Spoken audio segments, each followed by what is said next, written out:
మనం సంక్రాంతి నోములు చూస్తున్నాం కదా! ఈ వీడియోలో వచ్చేసి కుచేలుని నోము గురించి చూద్దామండి. ఎలా నోముకోవాలో. కుచేలుని నోము కోసం అండి మనకు కర్చీఫ్స్ కావాలి. లేకపోతే చిన్నయి వైట్ టవల్స్ దొరికినా సరే మొత్తం వైట్ ప్లెయిన్ వైట్ దొరికితే ఇంకా మంచిది.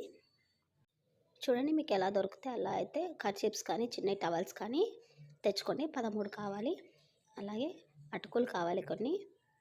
మనకు 13 పట్టడానికి ఒక హాఫ్ కేజీ అటుకులన్నా పడతాయి. అలాగే కృష్ణుడివి రూపులు కానీ ఫోటోలు కానీ విగ్రహాలు కానీ ఏమైనా ఒక చిన్నవి తెచ్చుకోండి. ఒక ఫోటో అని విగ్రహం ఉంటే మనం ఎందులో అయితే అవన్నీ పెట్టుకుంటామో ఆ ట్రేలో పెట్టేసి ఇవన్నీ పెట్టుకోవచ్చు. మీరు ఎలా వీలైతే అలా తెచ్చుకోండి. ఎలా చేసుకోవాలో చూడండి. ఇలా మనం ఖర్చు తీసుకొని దాంట్లో కొన్ని అటుకులు వేసి దాంట్లో నేను కృష్ణుడిది రూపు పెడుతున్నాను. చూస్తున్నారు కదా! ఇలా పెట్టుకొని చక్కగా వాటిని ముడి వేసుకోవాలి. ఇలా అన్ని దగ్గరికి అటు 2 కొనాలు పట్టుకొని చక్కగా ఇట్లా మూటలాగా చేసుకోవాలి వాటిని. చూస్తున్నారు కదా!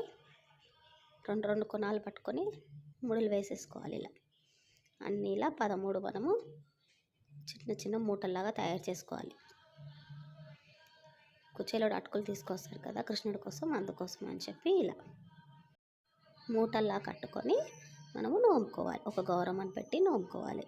ఇలా ఒక తాంబూలంలో కానీ ఇందులోనన్నా పెట్టేసుకొని ఒక ఫోటో కానీ విగ్రహం కానీ ఉంటే ఒకవేళ రూపులు దొరకకపోతే అలా పెట్టుకోండి. పెట్టుకొని నోముకోండి. చూసారుగా, ఇదే కుచేలుని నోము. నచ్చితే తప్పకుండా నోముకోవడానికి ప్రయత్నించండి. అలాగే మర్చిపోకుండా నా ఛానల్కి సబ్స్క్రైబ్ చేయండి, లైక్ చేయండి, షేర్ చేయండి, కామెంట్ చేయండి. సరే కథలు అలాగే మర్చిపోకుండా సంక్రాంతి నోములు నోముకున్నాక నాకు పంపించండి.